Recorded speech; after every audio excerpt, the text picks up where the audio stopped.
Welcome to the Athena Wellness Podcast, the show that invites you to take a seat around the community fire and listen to stories that inspire.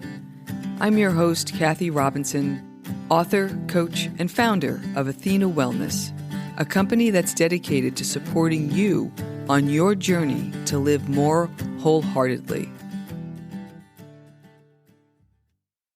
Hello, and welcome to episode 118. Thanks so much for joining me for the shortened Wellness Wednesday episode, a little midweek boost to help keep your warrior vibe high. Today I'm joined once again by Tai Chi and Qi Gong teacher Sifu Rubia. During this discussion, Sifu touches on the spiritual side of the practices and the benefits of not doing. And now on to the show. I hope you enjoy the conversation. Once again, I'm joined by Tai Chi and Qi Gong teacher Sifu Rubia. Welcome back. Thank you again for having me back. You know, we talked a bit about alchemy and spirituality in some of the practices that you were sharing with us last time we chatted. Can you talk a little bit about the spiritual elements of your practices? Well, spirituality is a very personal journey. So wherever you are in your spiritual journey is where you're supposed to be. And at any given moment, at any point in time, always respect and honor where you are with that development and continue to grow. Tai Chi and Qigong has been one of my main pathways to developing my spirit and developing, letting go of the ego, which is a big part of spirituality, and letting go of who we think we are and who we think we know, to tap into our true nature of, interconnectedness with the higher source, God, Allah, however you resonate with that vibration. So that's been my experience. It's just being present wherever you are with your own spiritual journey. Be present in it. Be okay with where you are. Be willing to expand your heart and your knowledge, and whatever the spiritual journey is for you is good. It's good and it's perfect. It's just the way it is. I love this idea of to honor where you are in your development, because I think what happens sometimes is we may have an intention of wanting to connect a little bit more deeply from a spiritual perspective and don't realize that we're already on that path.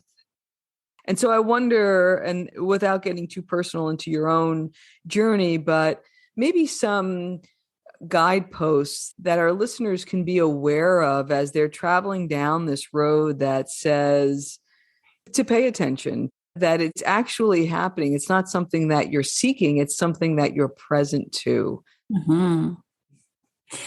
Well, in yogic philosophy, there are what we call the yamas and the niyamas, and those are like the ethical practices for a yogic tradition. And so the yamas being the restraints and niyamas being observances.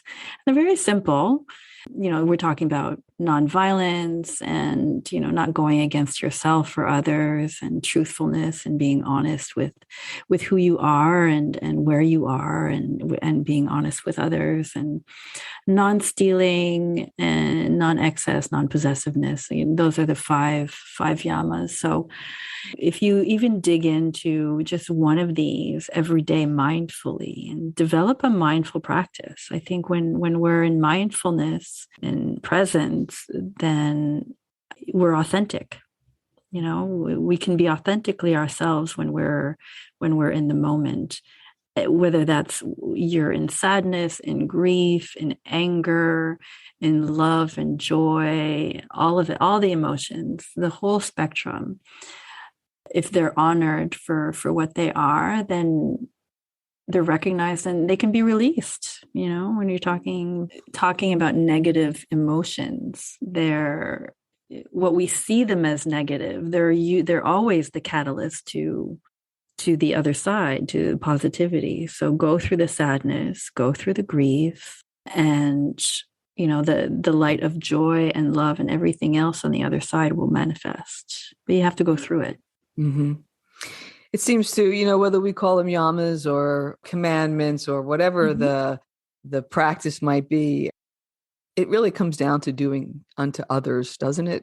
Yes, absolutely. It always comes down to that. It's the reason why it's called the golden rule, right? If we just do unto others as we would want them to do unto us, that seems to solve a lot of things. Maybe I'm just thinking about it too simplistically. I don't know. No, I mean, that's the best way to think about it, like boil things down to its simplest form. And then you'll find that everything is connected and everything is simple. There's nothing that complicated. I love what you said earlier, like just realize where you are and be okay with where you are.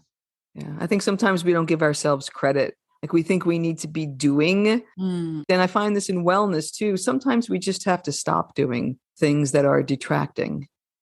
A lot of the Eastern philosophies around, are built around non-doing, non-action. My website is Wei Wu, so that's non-doing. That's the translation. So, and everything, when you're not doing is when you find, that's where you find everything, when it's giving yourself permission to allow for the waves to settle so you can see the truth, so you can see the beauty. But we're overwhelmed by, we live in a chaotic world. It's our responsibility to put energy into creating and co-creating a new world and a different world. It's up to us to do it. Mm-hmm. And we can create by undoing. And we can create. Isn't that lovely? Right. That's we have it. to. I think we might have hit on the secret here today. The secret is in not doing. Not doing. I love it. I love it. What a wonderful practice. For me, it's all about healing. If you dig into healing and nurturing yourself, everything else will be okay. And everything else around you will be okay. So for me, the most important part is really taking your healing into your own hands. I think that's a perfect place to tie a bow on this. Thank you so much again for your time. I really appreciate it. You're welcome. I'm so happy I was here to share this moment with you. I really am. Thank you. Thank you so much for joining me today. I know there are many ways you can spend your time. Thank you for choosing to spend it with me. Until our paths cross again, be kind to yourself and show your warrior spirit some love. If you know anyone who could benefit from today's episode, please pass it on. And many thanks for supporting the show by subscribing and leaving a review. It means a lot, and it helps others find their way to our circle. If you'd like to access the show notes, have a question you'd like addressed on a future episode, or would like a transcript of this episode, visit www.athenawellness.com/podcast. Until next time, be well.